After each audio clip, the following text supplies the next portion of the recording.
Nuestra asesora de guión es una guionista mexicana brutal que es Alicia García Diego, que es la guionista de Ripstein. No sabía que yo había escrito la obra de teatro. Ella solo sabía que yo estaba adaptando una obra de teatro así. En la primera asesoría me dice, lo primero que tienes que hacer es matar al autor.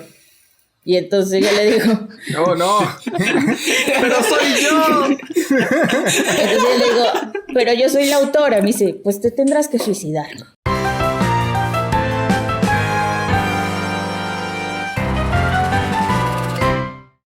Sobreexpuesto, toma 71.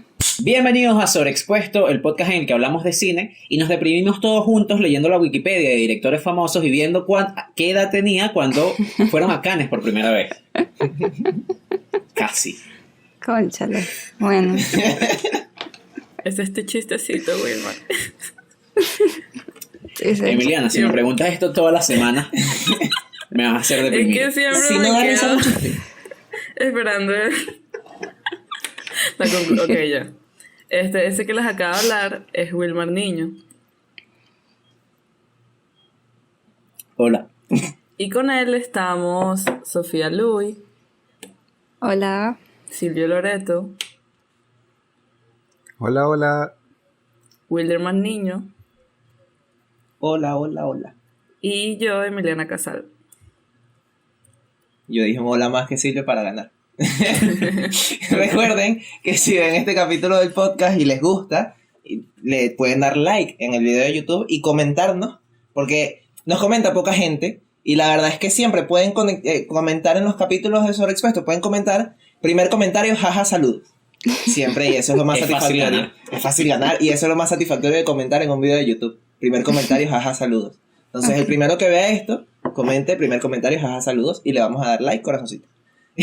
Y si han visto otros capítulos de Sobreexpuesto y quieren seguir viendo Sobreexpuesto, suscríbanse a nuestro canal y prendan la campanita, ¿vale? Que les manda notificaciones. YouTube les recuerda que tienen que ver Sobreexpuesto porque eso es bueno para la vida, ver Sobreexpuesto. Es más, si ponen jaja primer comentario, los vamos a poner como comentario fijado del capítulo. Ver. Exacto, me gusta. Háganle, yo recomiendo que les hagan caso a los chicos en carapita y al mismo tiempo no.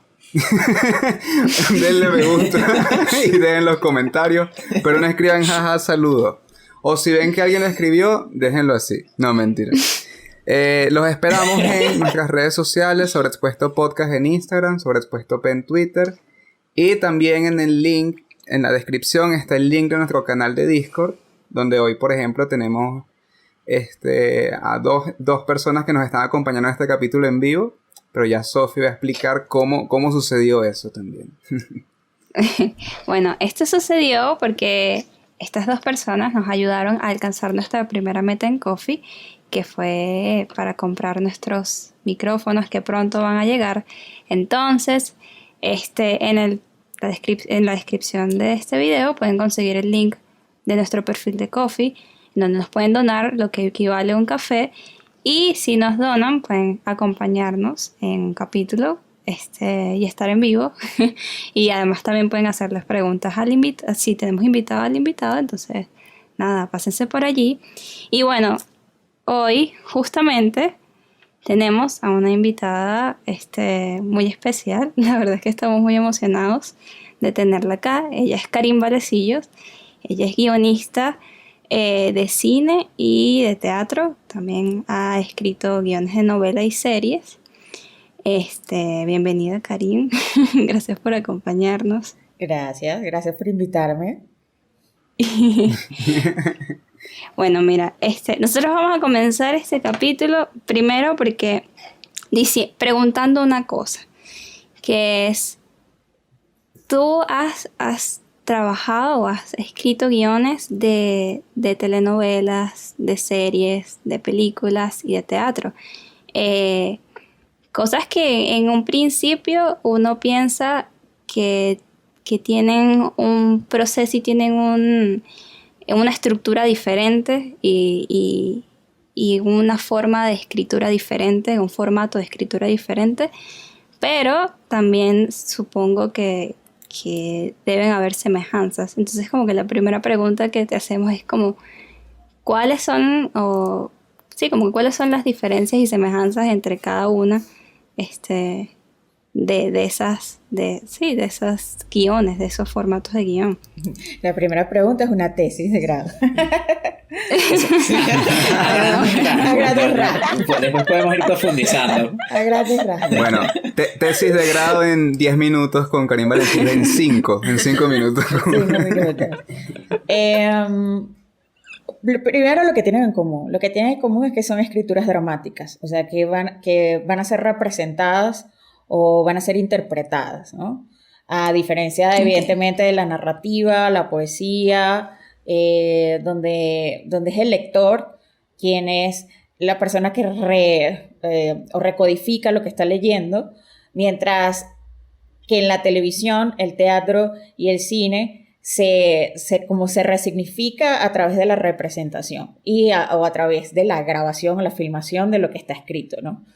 Pero eso hace que sean escrituras que tienen en común la necesidad y la relación muy clara con el espectador, ¿no? Son importantísimas. No es que, bueno, tú puedes escribir un poema y decir, ay, me encantaría que lo leyera mucha gente, o me encantaría o escribes una novela pero inmediatamente el cine, el teatro y la televisión tienen una relación directa con el espectador está allí. O sea, el interlocutor lo tienes presente. Por lo tanto, es una escritura que busca la atención, que busca llamar la atención del espectador constantemente. Y por eso se sirve de lo que es el conflicto y el drama, porque es lo que genera tensión y lo que genera que un espectador esté allí, ¿no? Entonces el cine, el teatro y la televisión tienen esa raíz común. O sea, no es una historia, las historias que se cuentan en teatro, en cine, en televisión, necesitan tener un conflicto, necesitan tener una tensión dramática. Uno se puede leer una novela, no sé, te puedes leer Los Hermanos Karamazov y son, no sé, 900 páginas, 1000 páginas. Y habrá mucho de eso que son explicaciones, que son representaciones de los pensamientos de los personajes, mientras que en el cine, la televisión y el teatro, lo que está sucediendo frente a ti, por lo tanto tiene que atraerte y tiene que interesarte. Entonces, por eso su raíz principal es el tema del conflicto y la tensión dramática, ¿no? Eso es en lo que se parecen. Okay. Ahora, ¿en qué se diferencian? En muchísimas cosas. Para mí la escritura del teatro es la más libre de todas, ¿no? Porque el teatro te puede permitir muchas licencias, porque es la palabra la que está construyendo constantemente lo que estás viendo, ¿no? No sé, Shakespeare decía, ahí viene el ejército francés. Y nada, el espectador se imagina que ahí está el ejército francés, no necesita el ejército francés. Okay. Si tú en el cine dices, hay un ejército francés y no hay un soldado, dices, aquí pasó algo raro. Aquí hay un problema de producción. Y la televisión igual. Entonces, la televisión y el cine sí te exigen ver cosas que en el teatro la palabra lo construye. La palabra es la que genera el universo y la que guía al espectador para que tú puedas imaginar eso que no se puede ver. O sea, porque si estás en un escenario, tú puedes estar en un escenario sin nada, sin ningún tipo de escenografía, y un actor sin ningún tipo de vestuario, lo que tú quieras. Tú puedes estar desnudo en el escenario y la palabra puede construir todo lo que está alrededor. Puede construir un castillo, puede construir una guerra, puede construir lo que sea porque la palabra lo hace posible. Mientras que en el cine y la televisión ya tienes la imagen. Y por lo tanto la imagen también comienza a informar y comienza a darte la imagen, el sonido, la música. Tienes digamos, un lenguaje más complejo que hace que incluso a veces hasta la palabra pierde sentido, ¿no? Una de las cosas como más difíciles para mí cuando pasé del teatro a la televisión y al cine, y todavía la televisión más o menos, porque la telenovela tiene algo como muy auditivo, o sea, la palabra todavía es muy importante en la telenovela, pero cuando pasé al cine, lo más difícil era renunciar a la palabra, porque además me gusta dialogar a los personajes. Y en el cine vas descubriendo que mucho de lo que los personajes dicen ya lo dice la imagen, sin necesidad de que lo recalques o lo subrayes. Entonces sí, son como escrituras que van transformándose en la medida en que van apareciendo otras herramientas para informar lo que, por ejemplo, en el teatro tiene que, a juro, la palabra decir, ¿no? Por supuesto, son dificilísimas entre la televisión y el cine. Además, hay otra cosa que la televisión, o sea, tú puedes hacer una película que vaya a un festival y la vea poca gente o la vea, pero la televisión es masiva, o sea, la televisión busca alcanzar la mayor cantidad de espectadores posible. Por lo tanto, su escritura es mucho más exigente en cuanto a puntos de giro, cambios, no sé qué, porque constantemente está llamando la atención del espectador. O sea, tiene que ver mucho con los hábitos del espectador. Incluso cosas, por ejemplo, que han cambiado la escritura. A veces la gente te dice, la escritura de los 5 actos, la estructura de los 5 actos. La estructura de los 5 actos son los cortes a comerciales. No es que sea una estructura que tiene que ser así, porque si no, no funciona. No eran los cortes a comerciales y por lo tanto tú tenías que hacer un cambio en la historia cuando venía el corte comercial para que la gente pudiera volver. Y eso fue lo que hizo la estructura de los 5 actos. Si uno ve series que estuvieron primero en televisión abierta, como Grey's Anatomy, te das cuenta que tiene esa estructura porque iban a comerciales y venían. Entonces, por lo menos la escritura de televisión varía mucho por eso, por el hábito del espectador. Yo recuerdo haber tenido guiones de telenovelas de los 80 y habían escenas de 4 páginas, 3 páginas, que cuando yo comencé a hacer televisión eran imposibles. Siempre te decían, 1 página, ella es demasiado larga. Y todo tenía que ver con que no existía el control remoto. Entonces, claro, si tú te sentabas a ver una telenovela, te daba fastidio irte a parar y cambiar el canal. Entonces tú te calabas tu escena de 4 páginas. Pero con el control remoto, entonces la gente dice, ya me aburrí, pum, cambié. Y ahora más, y ahora con los streaming, mucho más, porque ahora la gente ni 5 segundos. O sea, ves un teaser, no te gustó y ya cambiaste a otra cosa. Entonces la escritura de televisión en ese sentido es muy exigente. Porque bueno, una película ya te metiste en el cine, bueno, por ahí te puede salir, si está aburrida, pero bueno, para salirse del cine hay que estar como, ¿no? Demasiado aburrido. Sí. Entonces el cine te da la libertad de que todavía puedes jugar con ciertas cosas porque tienes el espectador ya dispuesto, mientras que el espectador de televisión no está dispuesto a darte el chance. O sea, sino o me entretienes o te cambio. Y entonces todo eso va cambiando la forma de la escritura. Y Karin, una pregunta, o sea, tú que tienes, no sé si actualmente sigues desenvolviéndote de forma cotidiana en esas 3 áreas, en cine, teatro y televisión.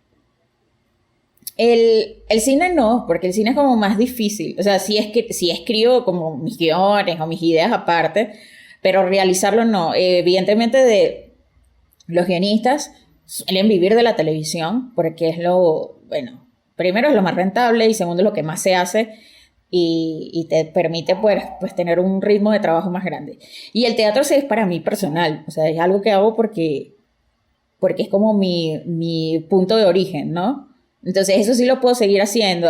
Escribir un guión de una película, tú dices, bueno, esto se va a realizar en cuánto tiempo. Por eso la gente siempre dice que bueno, que como que la televisión es el esposo que te da dinero, mientras que el cine es como el amante ocasional. Él una vez aparece. Y lo que quería preguntarte es, ¿cómo decides en cada momento si te quedas con tu esposo o con tu amante? O sea, si tienes una historia, si quieres contar algo, si tienes una idea, ¿qué te dice, qué señales te da de esto lo quiero hacer en teatro? ¿O esto es una historia como para una película? ¿O esto es como para televisión? ¿Cómo funciona ese proceso mental de esto sirve para una cosa, esto sirve para otra?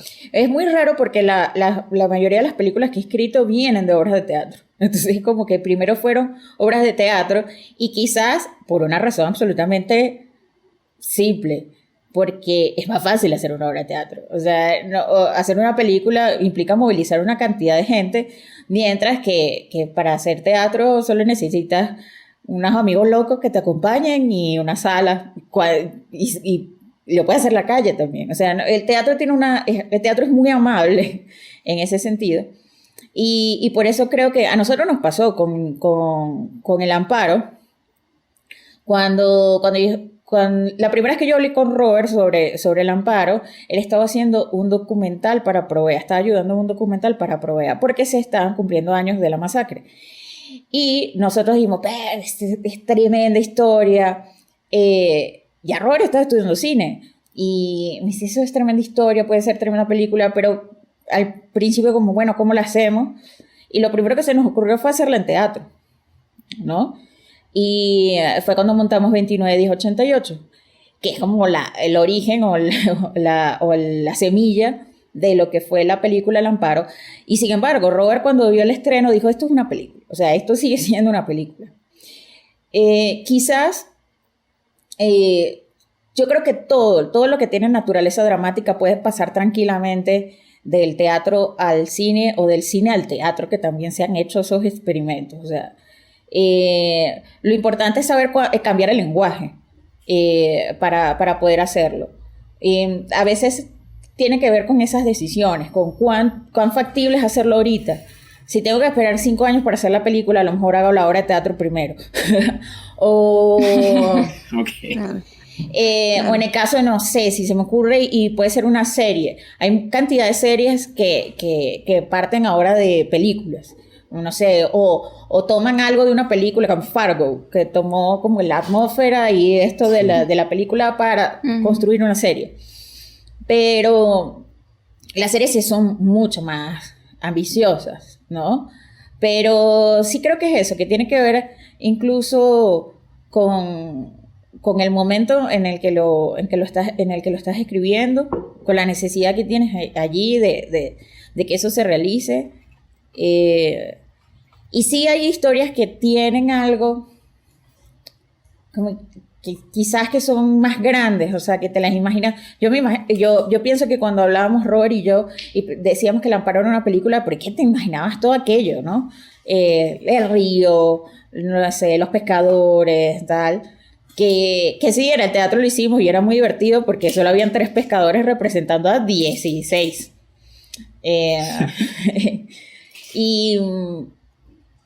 Y sí, quizás son ese tipo de historias que tú dices, bueno, esto necesita como la ves grande, o sea, ves imagen, ves, no sé, tiene colores, tiene tal, y tú dices, bueno, quizás esto es más para una película que para una obra de teatro. Yo realmente no me acuerdo en qué año fue que yo vi esto. Yo veo mi adolescencia y digo que ahí no estaba el cine en ninguna parte, o que lo que yo hacía en ese momento no tiene ningún sentido con lo que hago ahorita. Pero por ejemplo, en mi adolescencia me acuerdo que vi en MTV Niñas Mal. Y bueno, ahorita estoy aquí con una de las co-guionistas de Niñas Mal. Yo no voy a hablar de Niñas Mal porque la verdad yo no me acuerdo de absolutamente nada. Pero es como las vueltas que da la vida al final. Y uno revisar, porque al final tu página de Wikipedia está bastante... Bueno, la verdad tú eres la que puede decir si eso está completo o no. Capaz y tú la revisas y tú dices esto es un desastre, esto no sé qué. No, eso fue pero uno se queda así como... un trabajo muy arduo que hizo la gente del Recuerdo del Futuro. ¿Ves? Pero entonces sí. Que lo hicieron con mucho detalle. No sé, fue bonito porque es un trabajo que está haciendo Sara Valero con alumnos de la Central, que sí. para tener como todo para conservar la memoria del teatro, decidieron hacer las páginas de los grupos de teatro, y entonces me dijeron, bueno, vamos a hacer como un piloto donde vamos a hacer 5 perfiles. ¿Quieres que te hagamos tu perfil? Y yo, ¿ok? Entonces... Oye, pero la verdad está útil porque está muy completa. Sí, y entonces las vueltas de la vida es como que uno de nuestros grandes referentes en este podcast siempre va a ser El Amparo, la verdad. Yo creo no sé en cuántos capítulos hemos mencionado El Amparo. Entonces es como, bueno, qué casualidades de la vida, que creo que lo primero que vi de ti fue Niñas Mal, si no me equivoco. Aunque mi tía me puede desmentir con alguna de las novelas, por ejemplo. Pero mi tía está por allá afuera y seguro se vendría feliz aquí. Pero luego está el amparo, entonces también como pensando, o sea, yo tengo una pregunta que también no sé si se relaciona un poquito con la que hizo Will hace rato, de si una de las motivaciones que pueda haber para saber qué historia contar también es como, bueno, el trabajo como tal. O sea, las probabilidades de que una serie sea una oportunidad laboral más que una necesidad creativa o una necesidad artística. Sí, Entonces eso me llamó la atención como ese viaje. yo tengo un registro bastante amplio, o sea, en el sentido de, yo, bueno, escribo telenovelas y además cero rollo, ¿no? Cero, ay, bueno, estoy escribiendo algo menor, ¿no? Me vacilo escribir telenovelas, me gusta escribir telenovelas. Eh, También es eso, escribo cine y escribo teatro, pero quizás lo que pasa en el teatro y en el cine es que están como un golpe de suerte, es tan poco probable que lo hagas muchísimas veces porque no es una industria. O sea, por ejemplo, en el caso del cine, del cine venezolano, bueno, menos. A lo mejor aquí en México, pero Claro. ni siquiera. O sea, no es como en Estados Unidos cuántas oportunidades tienes de hacer películas, muchísimas más. En cambio, cuando vas a hacer una película en Venezuela, te tiene que importar demasiado. Es decir, no puedes decir, ay, bueno, voy a hacer una película porque me divierte tal tema. No, te tiene que importar. Uno, porque va a tardar mucho tiempo en realizarse. Y eso significa que vas a estar hablando de ese tema, hablando de esa historia durante mucho tiempo. Entonces, tiene que ser algo que realmente te importe o valores. Lo que yo hago con la televisión, que sí trato de involucrarme en proyectos que me gusten. O sea, yo sé que a veces uno dice, bueno, pero lo importante es, no sé, el 15 y último, vivir, o lo que sea. Pero sí trato de involucrarme en proyectos que me gusten. No puedo escribir en algo en lo que no crea. O sea, en lo que no... Okay. O sea, me cuesta mucho, me siento muy mal. Entonces sí intento involucrarme en proyectos que me gusten y sí trato de ponerle algo de mí a los proyectos. O sea, así sea... cuando yo comencé a escribir en RCTV, yo dialogaba, yo era dialoguista. Entonces me daban tramas de personajes. Y a esos personajes yo trataba de darle toda la verdad posible que estuviera dentro de mí y dentro del contexto de lo que es la televisión, entendiendo lo que es la televisión. O sea, que la televisión no es para dilucidar filosóficamente sobre la insoportable levedad del ser. Pero entendiendo eso, darle lo mejor de mí a lo que yo estaba escribiendo. Entonces, sí siento que el teatro y el cine sí te permiten contar las historias que tú necesitas contar y que tú quieres contar, porque de otra manera no tiene sentido, ¿no? Y sería genial. Y yo sé que hay gente que en la televisión lo hace. Cuando ya tú llegas a cierto nivel, ya te permites, bueno, por lo menos Craig Mazin, que es el guionista de Hangover, escribió Chernobyl, ¿entiendes? Entonces, claro, yo me imagino que en el momento en que le toca vivir, pues, bueno, y a mí me encanta Hangover, o sea, pero que a lo mejor alguien dice, bueno, alguien que escribe comedias no va a escribir la historia sobre un desastre nuclear, y a lo mejor era su proyecto de vida, y cuando ya tuvo el reconocimiento como guionista, pudo darse el lujo de decir, bueno, ahora yo quiero contar en televisión lo que yo quiero contar, y no lo que me ha tocado contar, ¿no? Entonces, sí creo que la televisión te puede permitir eso, pero cuando ya estás como muy montado. Suena difícil, o sea, estoy así como limpiándome el sudor que no tengo. Estoy así como, Dios mío. Es coherente. Yo me quedé loco Es coherente con esa Wikipedia. No sabía que el guionista de Chernobyl era el de Hangover. ¿Qué pasó con Hangover? ¿Qué pasó de esa película? El guionista va y hace Chernobyl, el director va y hace Joker, más o menos. Es una buena película. Es una buena película.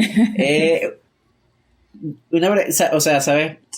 Es muy común como este consejo que se da a veces de que es peligroso que, por ejemplo, un guionista sea el director sea el mismo director de una película. O sea, que puede generar algunos conflictos cuando el guionista y el director son la misma persona, o cuando el director y el editor son la misma persona, porque a lo mejor el no separar esos trabajos hace que se tenga un apego diferente por la historia, o que se tenga un apego diferente por lo que se rodó.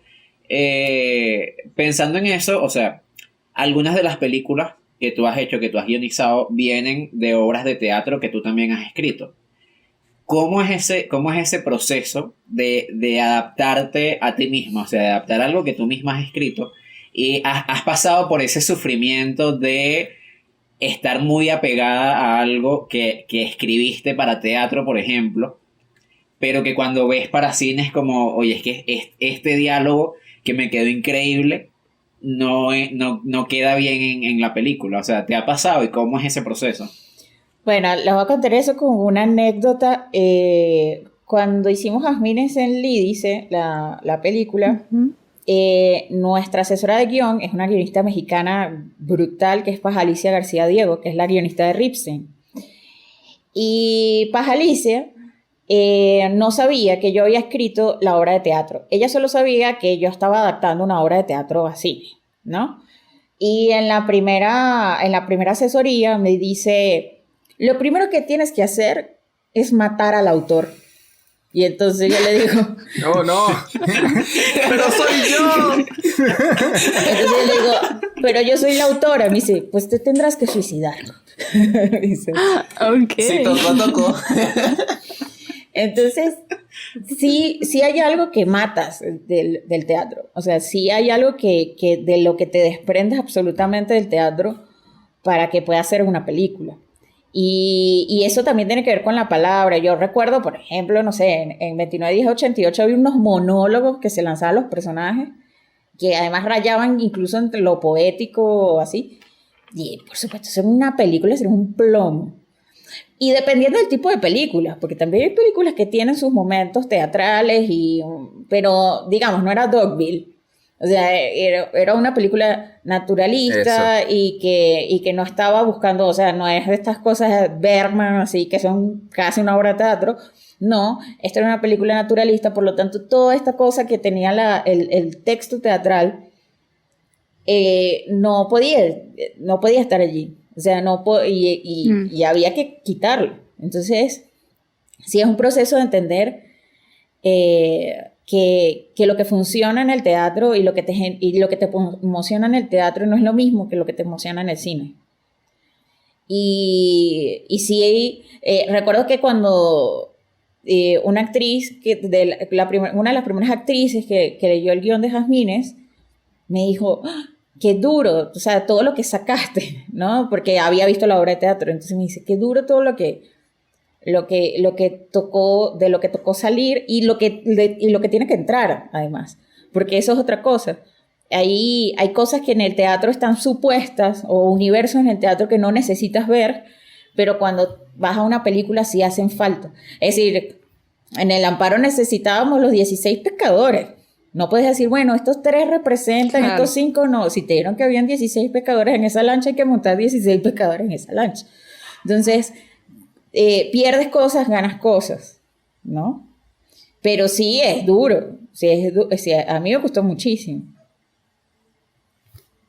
Claro. Me encanta el consejo de que te suicides. Una bella. Delicado. A mí hay algo que siempre como me ha llamado la atención, como curiosidad, es que, bueno, obviamente nosotros no somos guionistas, pero sí nos ha tocado escribir nuestras historias y siempre hemos sido muy celosos, o siempre hemos sido justamente los que escriben y dirigen, y de alguna manera guardamos mucho nuestra historia, o como que la cuidamos mucho, o como que no permitimos demasiado que alguien meta mucho la mano en nuestro guión.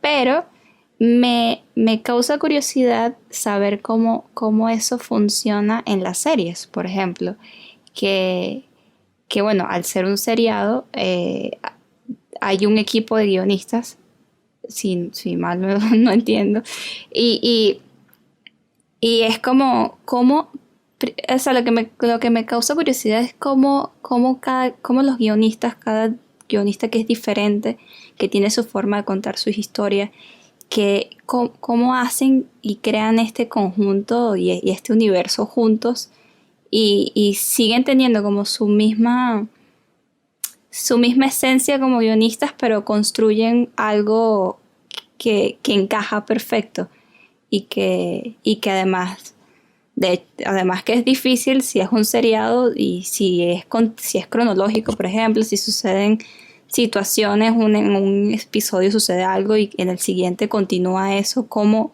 un guionista de este episodio se pone de acuerdo con el otro para que esa historia continúe y tenga sentido y sí, como eso. Eso a mí siempre me ha generado curiosidad, porque por ejemplo pienso en Vince Gilligan, que es que él es el creador de Breaking Bad, dice que tiene como un equipo de trabajo, guionistas, pero siempre pasan como por él. O sea, siempre hay una figura de productor creativo o de productor que es el que dice, miren, por acá vamos a ir, o cómo es ese proceso. Bueno, son muchas cosas. Primero, yo siempre recomiendo, si alguien quiere ser guionista, que pase por la televisión, porque la televisión es algo que te aplasta el ego. Okay. Y no porque Okay. y no por mal, sino que uno tiene que ir comprendiendo que la escritura tanto para cine como para televisión y para teatro es un hecho colectivo, es un arte colectivo. No es yo haciendo mi escultura en mi casa, no, es yo con un equipo que para yo hacerlo, o sea, para yo hacerlo yo solo tendría que ser Chaplin, y Chaplin tampoco trabajaba solo. Claro. Es la humildad, pero también el disfrute de entender que es un arte colectivo, que lo que tú estás haciendo, que un guión no es solamente sino una invitación a muchísima gente a crear, o sea que estás haciendo un mapa para que otra gente viaje. Entonces tú no vas a hacer el mapa y decir, pero y van a comer aquí, y van a hacer esto justo aquí, y no se van a ir, porque es el peor viaje que tú le puedes hacer a alguien en la vida. Entonces, eso es muy cierto. Es verdad. Entonces, lo que tienes que decirle, mira, tengo esta ruta, te la tripeas, sí, pero me gustaría hoy meterme, no sé, por el río, hoy me gustaría quedarme esta noche y no salir mañana. Eso es como el proceso, ¿no? Entonces, entender que es colectivo te ayuda a saber que además hay gente que puede hacer crecer tu guión, que no necesariamente que otra persona intervenga significa que te lo va a echar a perder. Y ahí viene otro detalle, que es saberte rodear de la gente con la que tienes sintonía. O sea, como la gente...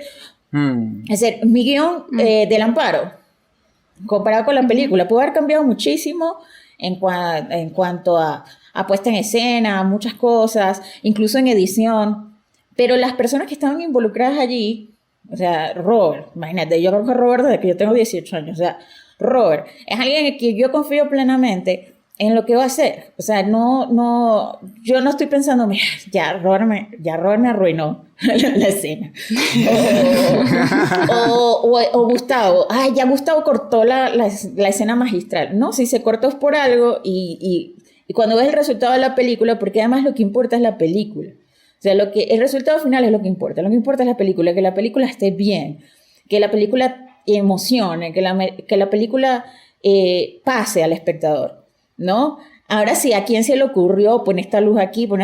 Es irrelevante, es muy loco porque es irrelevante, ¿no? Y por eso siempre digo por eso volviendo al consejo anterior de hacer televisión, porque la televisión te va creando como un cuero para no enrollarte por las cosas. ¿Por qué? Porque en la televisión no solo es que haya un head writer, como en el caso, por lo menos, hasta las telenovelas. Las telenovelas tenían un jefe de equipo y un equipo de escritores. Y el jefe de equipo revisaba escenas, no sé qué, editaba, ponía, quitaba. A lo mejor tu escena maravillosa te la cortaba porque era muy largo o le ponía otra cosa porque tenían que dar una información que hacía falta, no sé qué. Después además eso pasa a un productor. En el caso por lo menos de las series están las empresas. O sea, nadie crea que una serie sale y alguien dice, ay, es que yo lo quiero hacer así, y me resulta, no, ahí mete mano todo el mundo, porque entonces el de HBO dice, no, yo no quiero que sea el casting, sino quiero que sea fulanito. Y el otro dice, y el director dice, no, yo no quiero que esto sea aquí, sino que sea allá.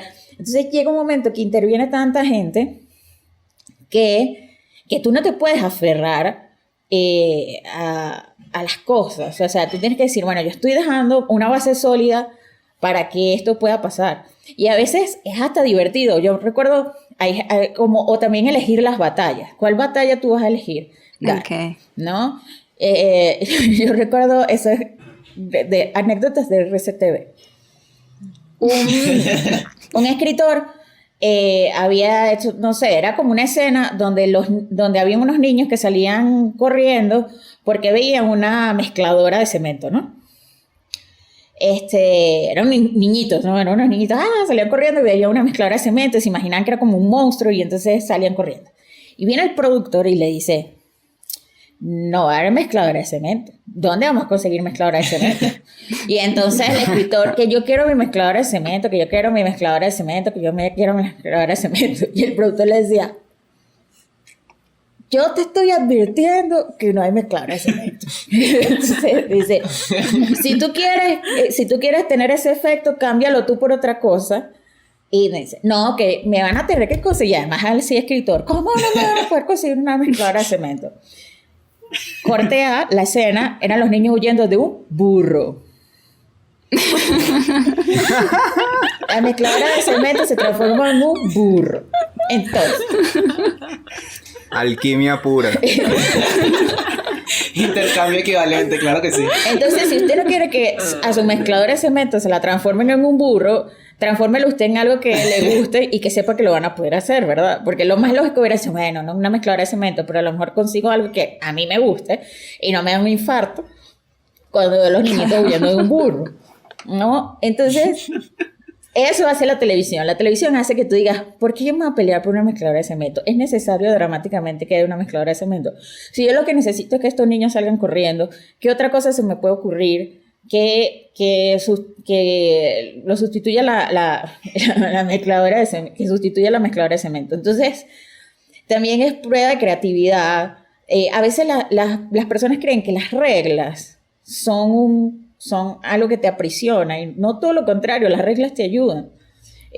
Las restricciones te hacen que a veces, a mí me pasó ver muchas cosas en Venezuela en la época de la televisión, donde se veía que había dinero, o sea, como que dijeron, ay, vamos a poner, y las historias no funcionaban, porque es que uno cree que las historias funcionan porque hay producción, porque hay un helicóptero, y no, las historias funcionan porque los personajes están allí, porque les están sucediendo cosas que a la gente les interesa, y eso lo puedes contar con el Titanic o solo sentados en una plaza. O sea, eso, pero tú tienes que también saberlo.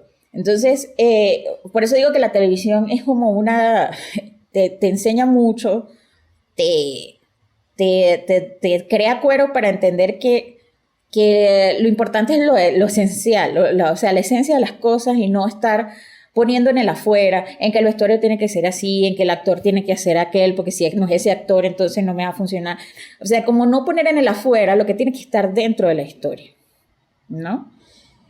Y por otro lado también, o sea, también, como dije antes, también rodearte de gente en la que tú crees, rodearte de gente que tú sabes que cualquier aporte que va a hacer a tu película viene desde la necesidad de aportar, ¿no? Y eso, entender que es un arte colectivo, ¿no? Bueno. Eso está burda lindo. Sí. Sí. Karim, No, yo tenía... perdón, Silvia. ¿Qué ibas a decir? Perdón, iba a hacer un inciso de que nosotros decimos que no, esta no va a ser una entrevista, pero la verdad una vez escuchándote es casi como nosotros nos escuchamos todas las semanas, vamos a escuchar a Karim, vamos a hacerle preguntas. Sí, ya, basta de Entonces nosotros. nada. Perdónenme. Y yo que no hablo, No, que a mí me da play. No parece. Yo tenía una pregunta. Me dicen si me dejan de escuchar por el micrófono o por el No, lag. estás bien. Ah, ok. No, bueno, es algo que yo me he preguntado desde siempre. O sea, desde siempre no, pero hace algún tiempo. Y además tú pusiste el ejemplo de Fargo, ¿no? Y Fargo realmente, yo vi la serie y luego vi la película, ¿no? Cuando era más chama. Y la pregunta que yo tenía era cómo cómo uno desarrolla una historia en una serie. Digamos, si tienes una serie y cada capítulo dura 1 hora y tienes que desarrollar una historia, ¿cómo haces que no sea aburrido? Y que la historia no se distorsione, ¿no?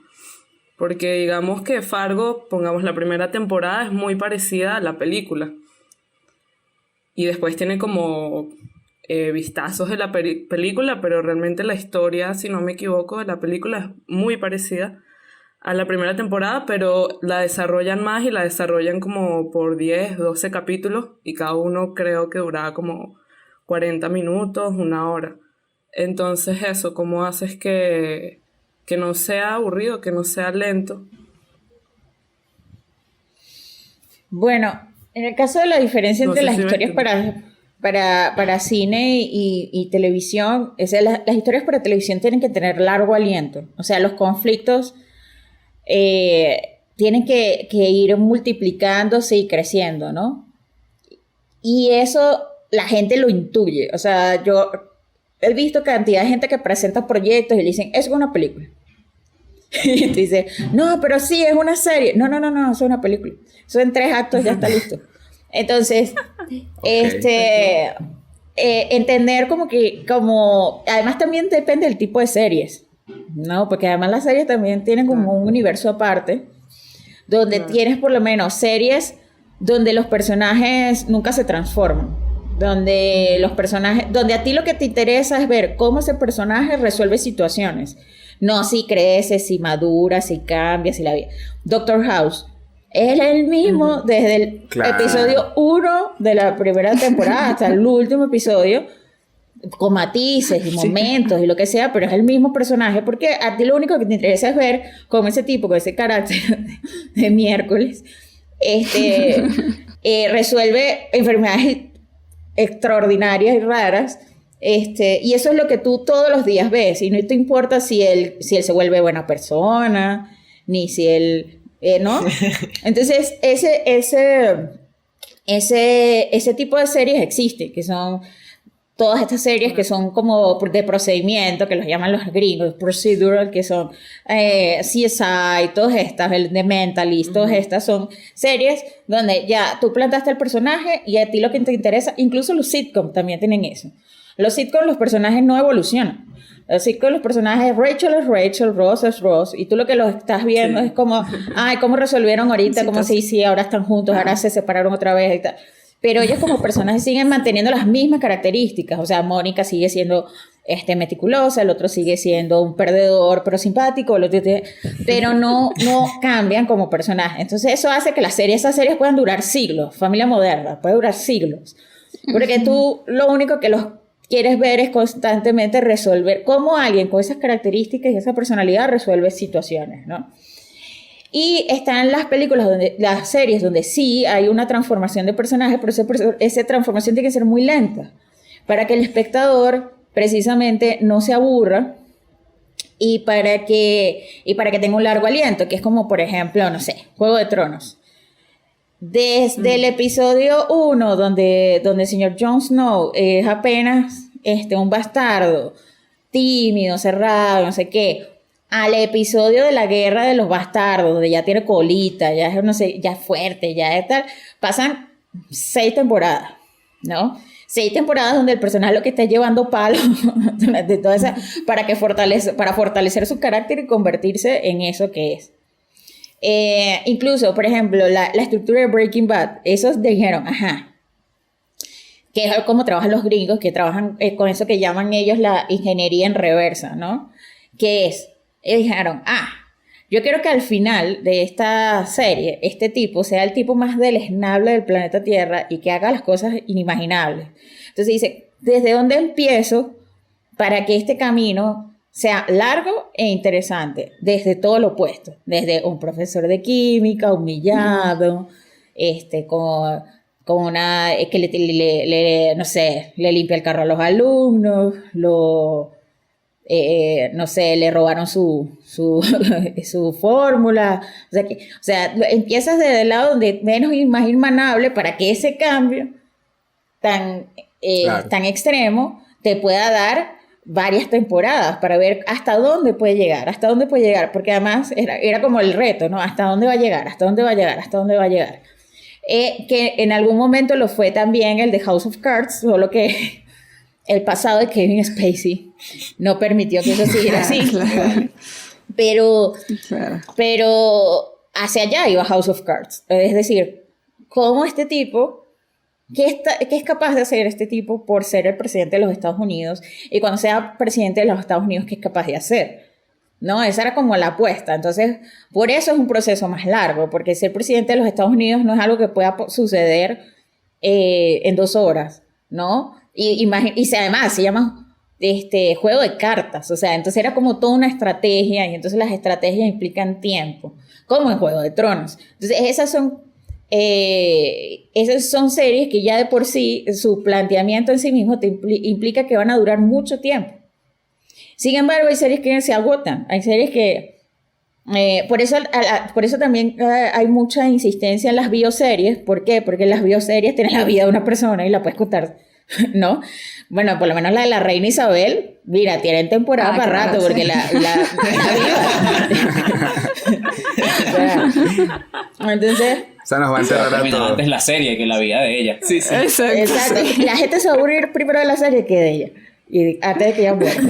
Bueno, y eso te permite como tener un rango amplio de sucesos, porque vas a contar la vida de una persona. Pero sí es complejo, porque a veces algo que uno cree que puede funcionar para una serie, a lo mejor es una idea de una película, porque no da, porque no tiene conflictos. Y la gente de televisión tiene un ojo para decir, nada, esto es una temporada.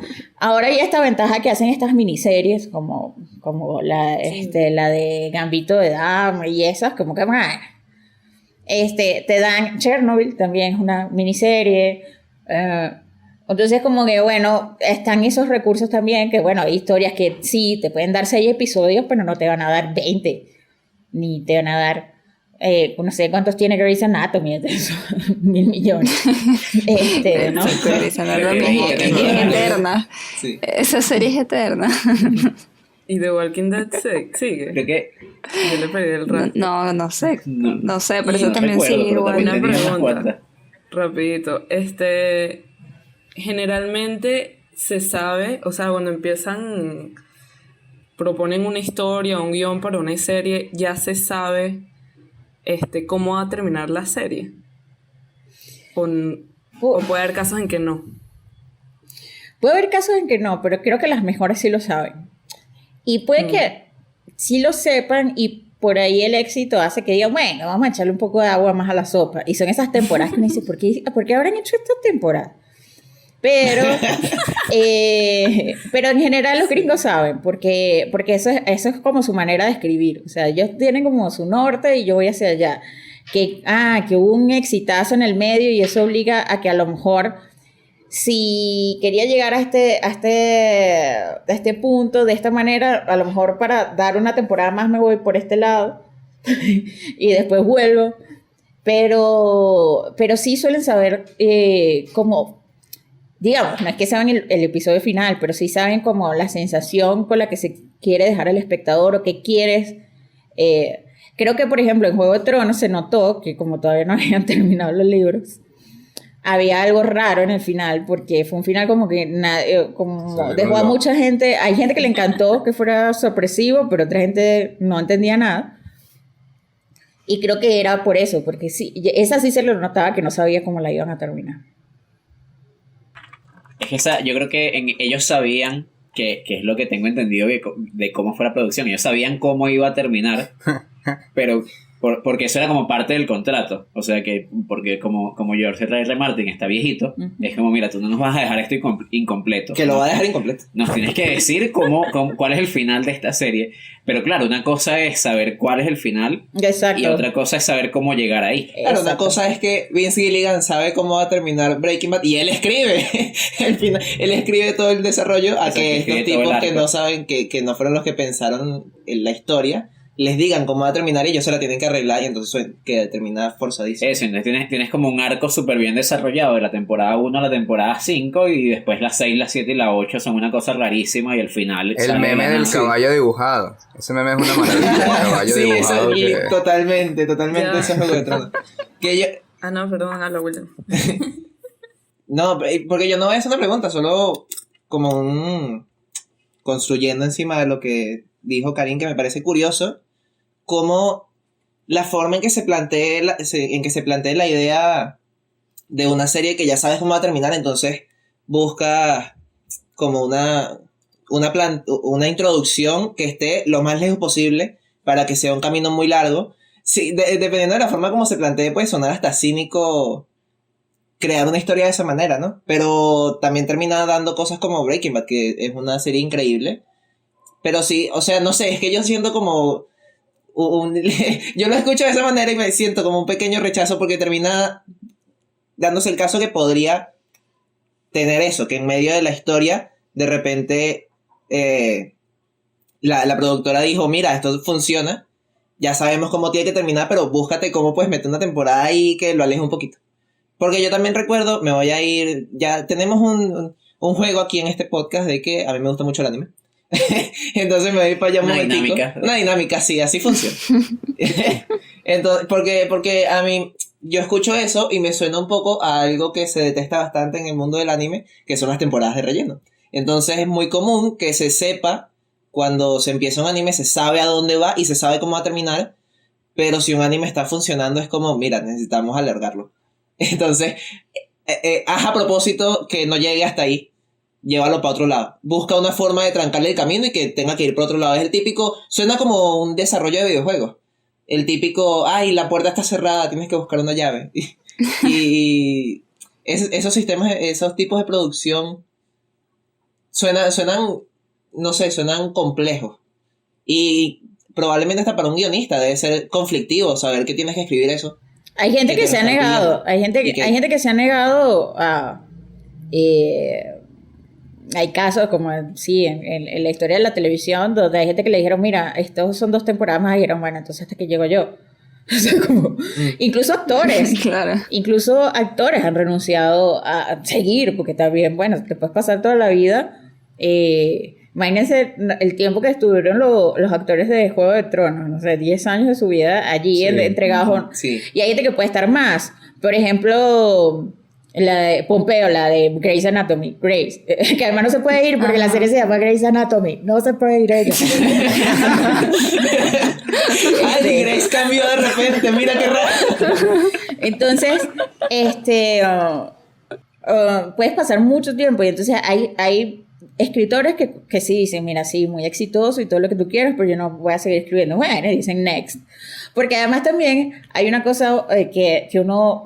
Que cuesta mucho entender de la televisión, y porque uno ve cosas buenas y uno dice, esto está cerca de lo artístico, pero en el fondo todo es un asunto de dinero y de negocio. Entonces hay quienes lo pueden llevar con dignidad y sí consiguen las maneras que no te das cuenta, pero sí siempre hay una temporada de una serie que tú dices, y esta temporada más o menos.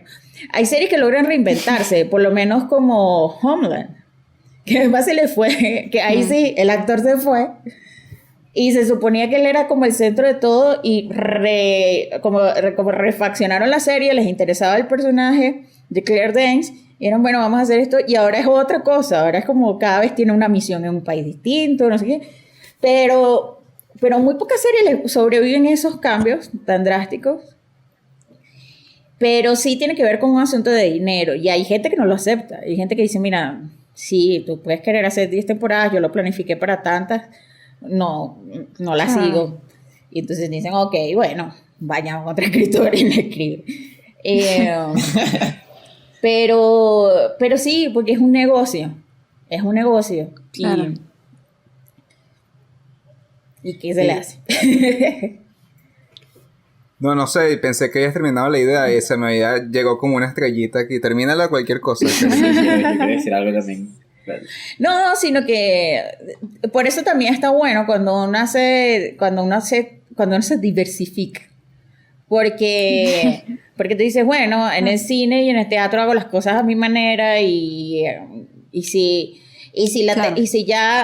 puede pasar también en el teatro. O sea, de repente una obra de teatro tiene mucho éxito y la quieren repetir 1000 veces y llega un momento que el elenco se cansa o tienes que cambiar a una actriz para poderla remontar. Yo recuerdo que a Jasmine Elise la quisieron remontar, pero Gladys estaba en Colombia y Jesús dijo, no, sin Gladys no tiene sentido montar otra actriz para un personaje que prácticamente fue escrito para ella.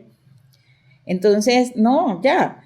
Pero esas tentaciones siempre están, en todos los medios siempre hay esa cosa de, vamos a darle un aliento más, vamos a darle un poco más, porque bueno, si responde el público, es lo importante, pero uno también tiene que saber cuándo parar. E incluso cuando tú por lo menos eres bueno escribiendo en algo y te llaman para hacer lo mismo siempre, habrá un momento donde tú dirás, mira, ya, o sea, ya escribí 25 comedias, no quiero escribir una comedia más en mi vida. ¿O no?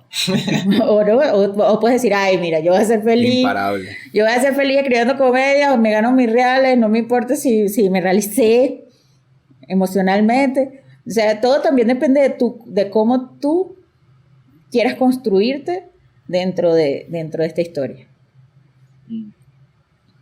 Ok. Lo que yo te quería comentar, que fue un destellazo así, es tú como guionista, ¿cómo te enfrentas ya hablando de diversificación, a obras que por su nacionalidad o la industria a la que pertenecen, tienen códigos muy, muy distintos a los que uno esté acostumbrado? Por ejemplo, algo de Bollywood y de paso comercial, no sé.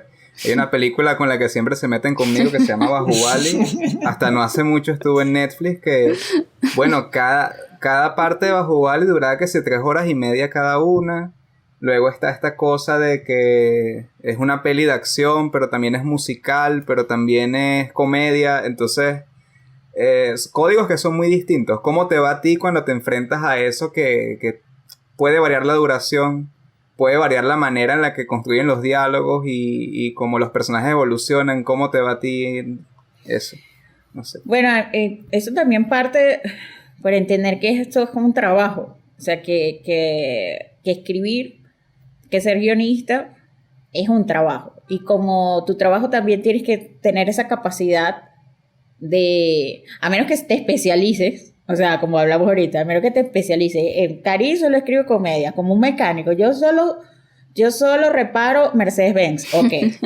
Entonces, pero hay gente que dice, bueno, yo puedo reparar otro tipo de carro, yo puedo repartir una Aveo y un Mercedes-Benz.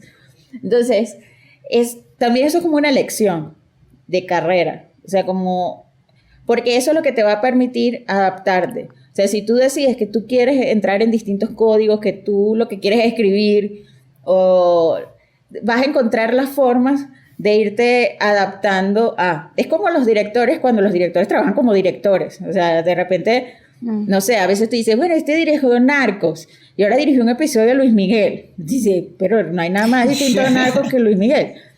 Y no, y es encontrar los códigos de lo que estás contando y decir, este es este código, y con esto me voy. Y es como digamos, yo sí siento que cuando alguien puede cambiar de género, cuando alguien te da algo de profesionalismo, porque es la capacidad de decir, bueno, ahora puedo hacer esto y puedo cambiar hasta acá, puedo entender, o puedo aportar. Puede pasar que hay gente que la llaman no sé, que maneja muy bien el thriller y lo llaman para, no sé, para una comedia, pero es porque a lo mejor quieren, o sea, como ponerle esa impronta a esa comedia de algo de misterio, suspenso, no sé. Entonces, también puedes traer algo de lo que a ti te gusta a eso nuevo, pero siempre entendiendo eso, que estás en un código. Entonces, es como tener herramientas distintas. Entonces dice, bueno, voy a escribir una comedia, para eso me sirvo de estas herramientas, sé que los diálogos son de esta manera, sé que las escenas tienen que estar construidas así, no sé qué tal. Si voy a escribir un drama, bueno, pues entiendo cómo tiene que empezar, cómo tiene que terminar y todo tal. Si es un dramedy, ya sé que tengo que partir de una situación cómica, pero que se va transformando hasta que llega un momento que te saca una lágrima. O sea, todo eso uno lo va aprendiendo. Si lo quieres hacer, porque... Pero eso sería también una visión también... dije mucho también, lo siento. Eso sería desde la visión de la realización. Pero también, ¿qué pasa desde la posición de espectadora? La posición de espectadora. Y tú ves algo que tiene unos códigos nuevos o que tiene códigos muy autorales. ¿Cómo es la experiencia? O sea, ¿y cómo es el proceso creativo ahí? ¿Te ha pasado que ves algo que tú dices, ¿qué es esto? Y quieres como agarrar cosas de ahí, o al contrario dices, ¿qué es esto? Porque no te gusta nada también. O para completar un poquito, o que veas algo que te guste pero que no harías tú. También, dices, muchísimo. Esto está bien para esta persona, pero yo no escribiría algo así. Absolutamente, totalmente. O sea, hay muchas cosas que a mí me gustan que no me hubiera gustado haberlas escrito. O sea, que hubiera dicho, no... o no es mi estilo, o no son las historias que me gustan. A mí me gusta Irreversible, y es una cosa horrorosa que yo no hubiera escrito jamás. No se me hubiera ocurrido. En cambio hay cosas, bueno, porque yo como soy cuchi, yo dije, a mí sí me hubiera gustado escribir El hijo de la novia, o Amelie, una cosa así, pero porque yo soy cuchi. Pero eso no quita que cuando uno ve algo... hay cosas que me divierten y digo, debe haber sido un tripeo haber escrito esto como Jojo Rabbit. Digo, yo hago lo que yo quiera aquí. O sea, digo, no, entonces yo digo, hay cosas que sí ves y tú dices, admiro la osadía con la que se hizo y me gustaría, hay cosas que te inspiran a ser osado. También te pasa que a veces uno está siempre encerrado, porque uno también tiene sus zonas de confort, ¿no? Entonces, sí. Y de repente viene algo y te despierta, no sé, y uno siempre está aprendiendo. Entonces, sí me gusta nutrirme, sí me gusta ver cosas que me sorprendan. Todo lo contrario, también para uno es muy difícil que algo te sorprenda, porque como estudias demasiado que si el guión y la estructura y eso, para ver algo que tú digas, es como, ¿no? Pasa muy... porque incluso yo recuerdo, ya esto no es spoiler porque ya pasaron 1000 años de eso, yo llegué a Juego de Tronos tarde y estaba todo este dilema de la temporada en que se muere Jon Snow, ¿no?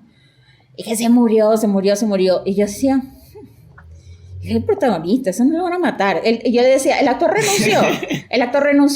Entonces me dijeron, no, sí, no sé, no lo van a matar, no lo van a matar. Y cuando lo resucitan, la gente que... ¡Oh! Y yo, obvio que lo tenía que resucitar. No sé, me parecía como una obviedad, o sea, no puedes matar al protagonista. Entonces la gente te decía, no, pero es que mataron a Ned Stark. Y uno no se pensaba que... Yo le digo, obvio que tenían que matarlo, porque si no, ¿cómo se empieza el rollo de a quién le toca el trono si está el heredero ahí? O sea, tienen que matar a para que los otros 4 muchachos y los otros 5 muchachos se vuelvan locos viendo a ver qué hacen con su vida. Ya va, tengo que agregar una pregunta bonus. Ajá. No, yo me imagino que la respuesta es no, pero ¿hablas cuando ves películas o series, Karin? Ay, no. Porque si la respuesta es que sí, ojalá no veamos nada nunca, porque entonces me va a matar toda la emoción. No, y no me gusta que me hablen, no. Yo voy a hacer... No. Yo voy a apoyar la noción de hablar durante las películas. No, salte de la sala de cine. No, pero no en el cine, Silvio. Pero si estoy en mi sala de mi casa viendo Juego de Tronos, yo hablo. No, pero nada como ir al cine y estar con una persona y empecé... Y mira, ¿por qué entró ahí? Bueno, pero vela, no está viendo la película. ¿Y qué le va a pasar? Bueno... Por eso es que tú podrías pasar como la Sabelotodo. La Karin de otra dimensión, esa sí habla en todos lados. Esa habla en todos lados y sabotea las experiencias. No, pero sí trato de hacer el pacto. No, y además yo hago el pacto seriamente. O sea, cuando o sea, en general me puede pasar como con cosas como la televisión, sí, más, porque es como... Pero En el cine, no. Además que yo soy de que me meto, así como dicen los actores, yo me meto en el papel. Entonces yo lloro, no sé, hasta con Terminator. O sea, no, yo, todo me, ¿no? Y cuando algo me impresiona visualmente, estéticamente, emocionalmente, por lo menos la película francesa, me dejó así como, ¿no? De hecho, ni podía hablar de la película porque me había dejado como... ¿Cuál es esa? No. La de Isabelle Huppert, que es muy, muy fuerte. Y nada, pero hay películas, incluso las comedias, o sea, a mí me encantan las comedias, y si las comedias están bien hechas, tú ni estás pendiente de nada. Sí, eso es verdad. Eso es verdad. Igual, por ejemplo, yo comparto que a veces también uno se pone así y, por ejemplo, yo vi The Father y fue un poco insoportable la experiencia porque estuve analizando la película. Ahí, entonces como diseccionando la peli, ay, mira, y este montaje hicieron esto y cambiaron esto y no sé qué. No, mi recomendación siempre es o sea, como bajar el switch la primera vez que la ves y verla como espectador. Claro. Y ya si la película te interesa demasiado, la vuelves a ver y la diseccionas. Claro. Porque es duro perder el placer de que te cuenten una historia cuando cuentas historias. Claro. Sí. Que yo quería hacer un comentarito de algo que estaba diciendo hace rato, que Wilderman estaba hablando del cinismo con el que se puede ver a lo mejor esta forma de hacer televisión, de que a lo mejor si por necesidades de comerciales tienes que meter una temporada o tienes que cambiar algo, que es como... No sé si, o sea, te refieres como que le quita un poco lo artístico, pero yo siento que, o sea, que precisamente, y creo que Karim hablaba algo de eso, o sea, si es tu profesión y si eres bueno en lo que haces y si eres un artista en lo que estás haciendo, siempre creo que hay formas de lidiar con esas limitaciones o con esas exigencias del medio, y se me ocurre un ejemplo que es muy famoso por ser un capítulo de relleno, y que se sabe que por producción era un capítulo de relleno, que es el capítulo de la mosca de Breaking Bad. Ah. Que es literal, mira, necesitamos para el final de temporada, queremos explosiones, queremos efectos especiales, necesitamos un capítulo que sea en una locación con 2 personajes, resuelvan. Y para mucha gente, o sea, y todo el capítulo es Walter y Jesse encerrados en el laboratorio hablando. Y para mucha gente ese es el mejor capítulo de Breaking Bad. Sí. Entonces creo que si eres un buen escritor, sabes cómo trabajar con esas limitaciones que te da el medio. Dicho eso, y no sé, a lo mejor quieras comentar algo, pero quería hacer una pregunta, porque ya estamos casi terminando.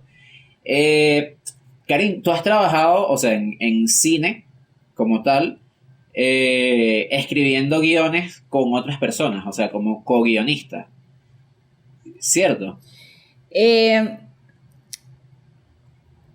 Sí, no, porque creo que sí, por ejemplo, en el caso del Amparo, o sea, aunque él, como sale como mi crédito solo como guionista, trabajé mucho con Robert, como él como director.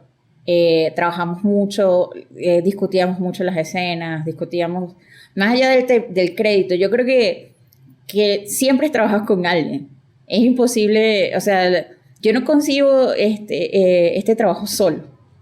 A veces la gente cree no, que el trabajo del guionista es muy solitario.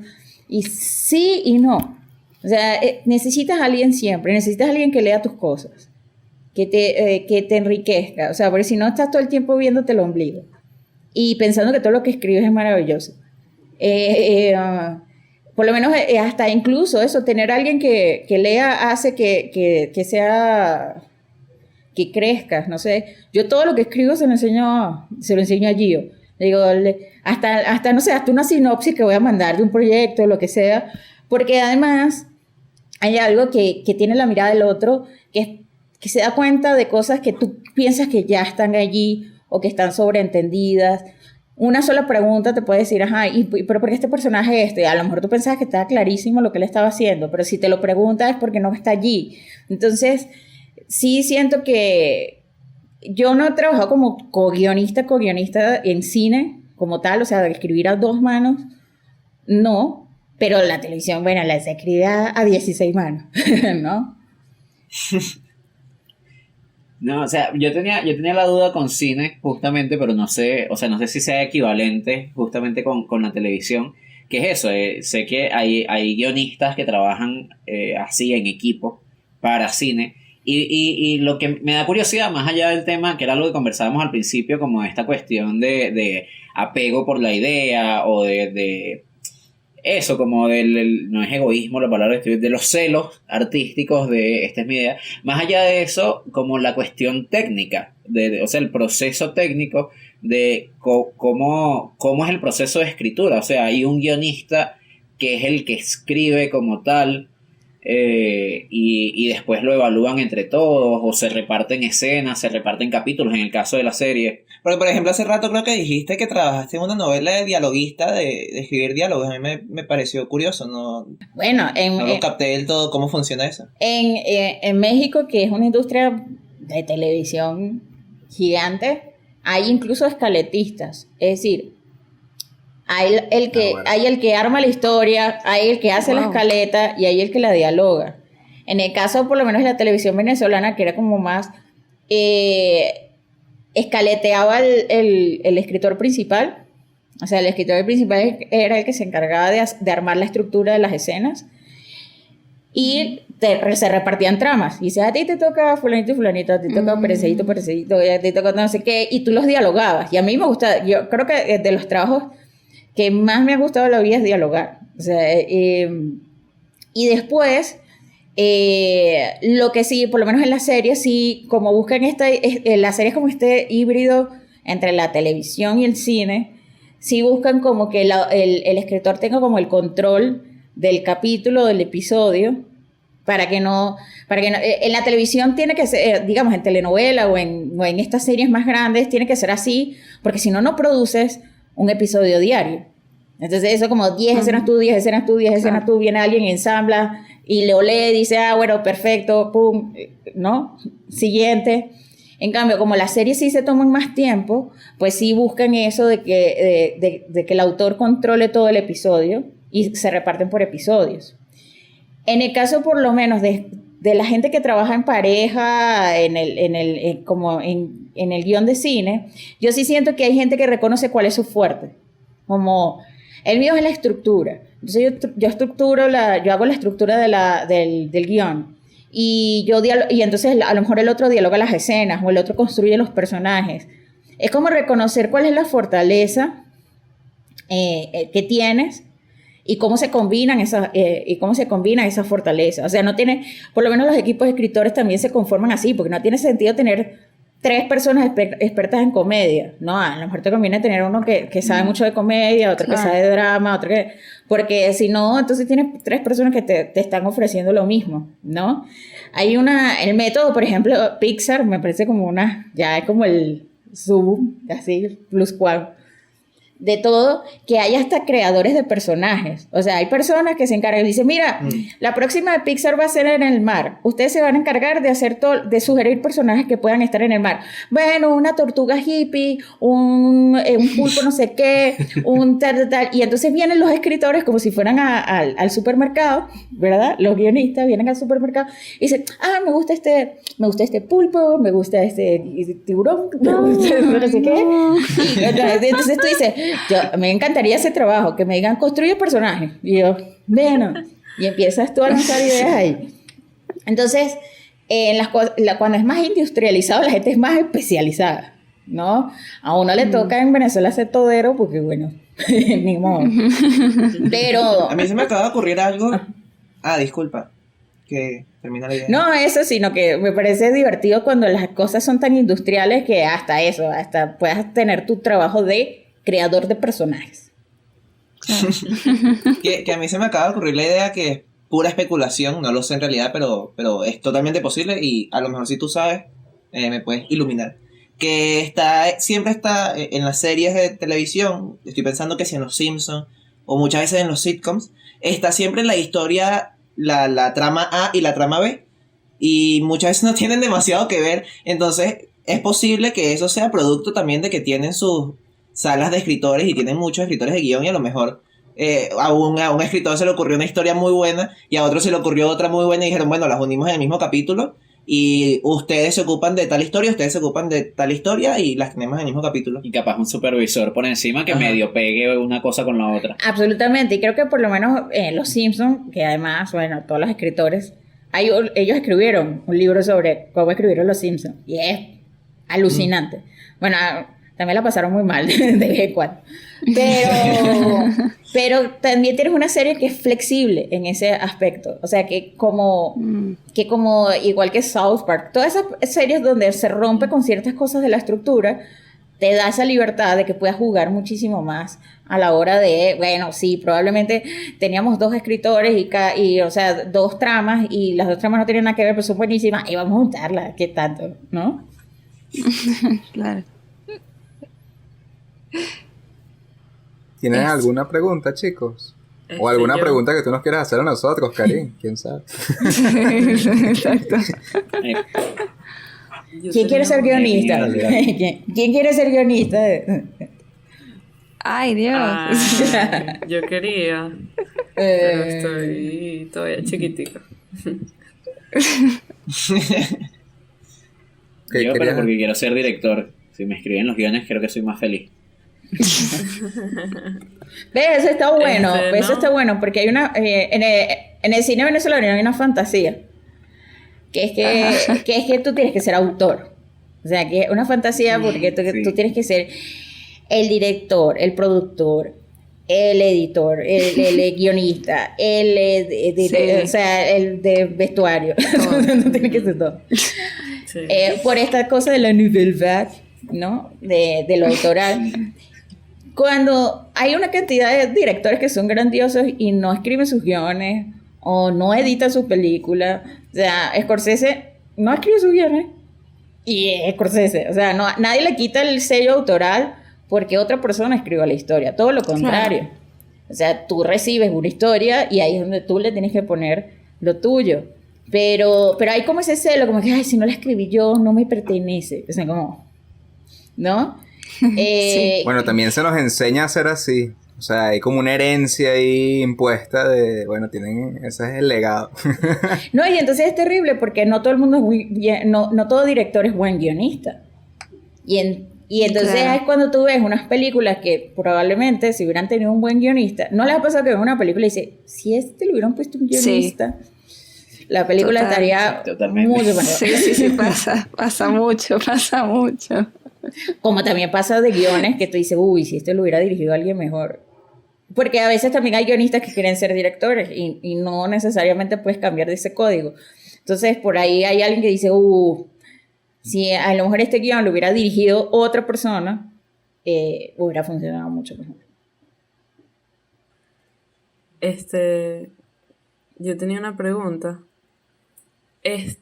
Pensando, por ejemplo, con Game of Thrones, que el público quedó como molesto con el final. ¿Cómo es esta relación que tienen las series con los fans, digamos, porque las series se van haciendo progresivamente y sobre todo ahora el público siempre está dando su opinión activamente y siempre está, y además son cosas como qué capítulo más horrible, cómo hicieron esto, o expectativas, ¿no? Lanzando expectativas o especulaciones de qué va a pasar en el futuro.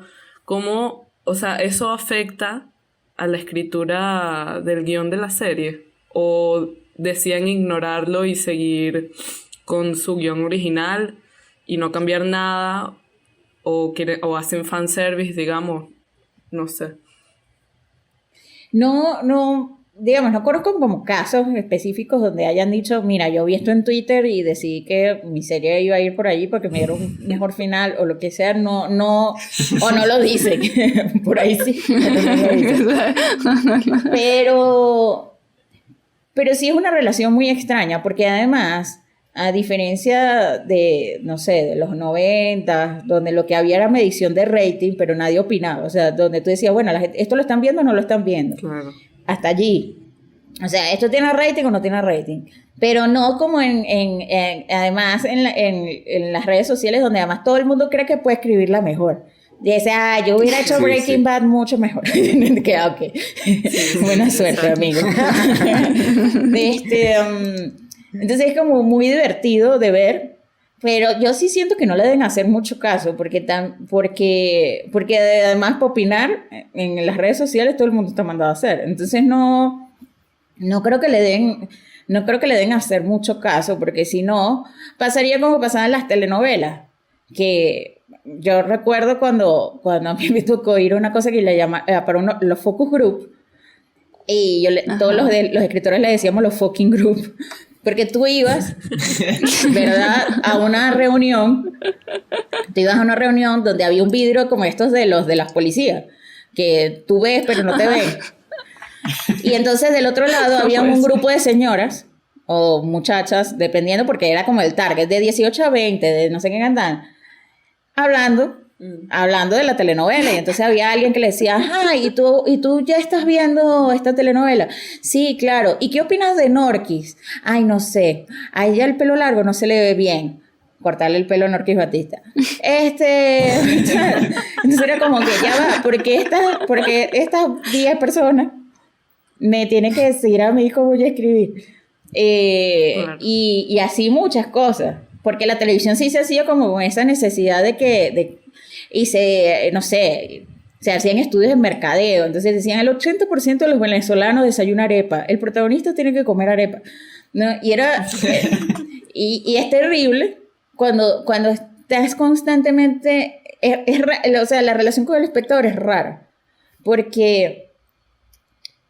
sí tienes que estar atento a él. Tampoco puedes hacer esa cosa de, esto es mi arte y si no me entienden, bueno, pero entonces hazlo en tu casa.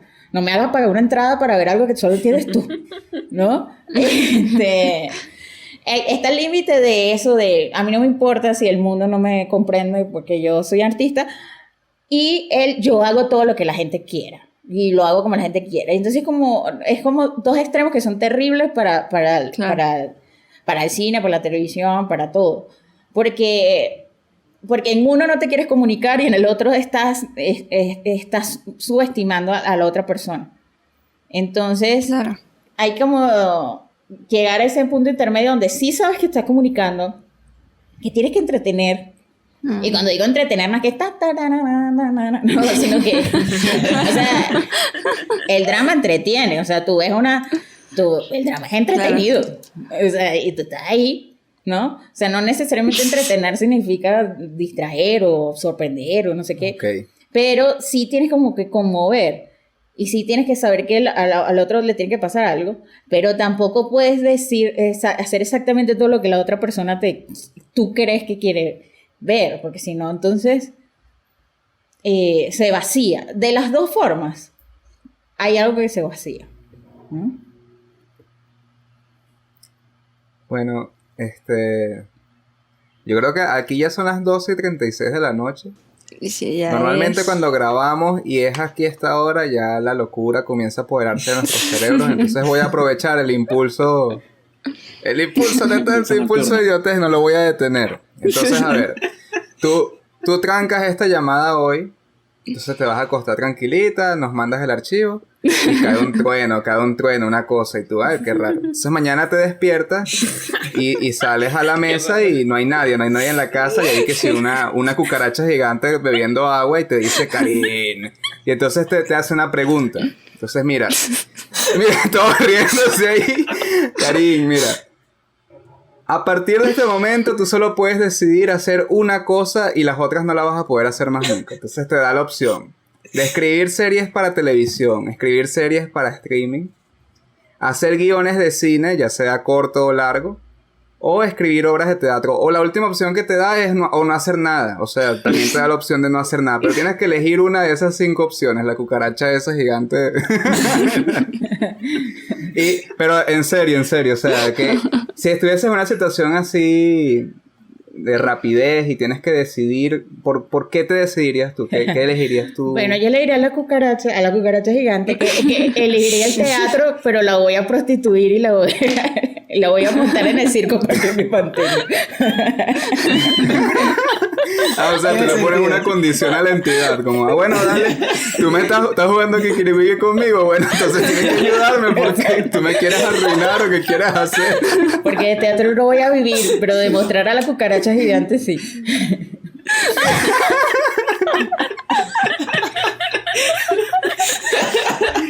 Esa es una respuesta Lo siento, Silvia, pero no puedes joder a un buen guionista con una pregunta capciosa como esa, de verdad. No, es increíble, o sea... Sacó todas sus cartas y lo total, atacó o con sea, todo. esto fue un freestyle, esto es como una batalla de gallos en donde yo perdí, obviamente, rotundamente. Sí, a ti se te ocurrió lanzarte una batalla de freestyle con Cancerbero así de repente. Bueno, tuve el honor.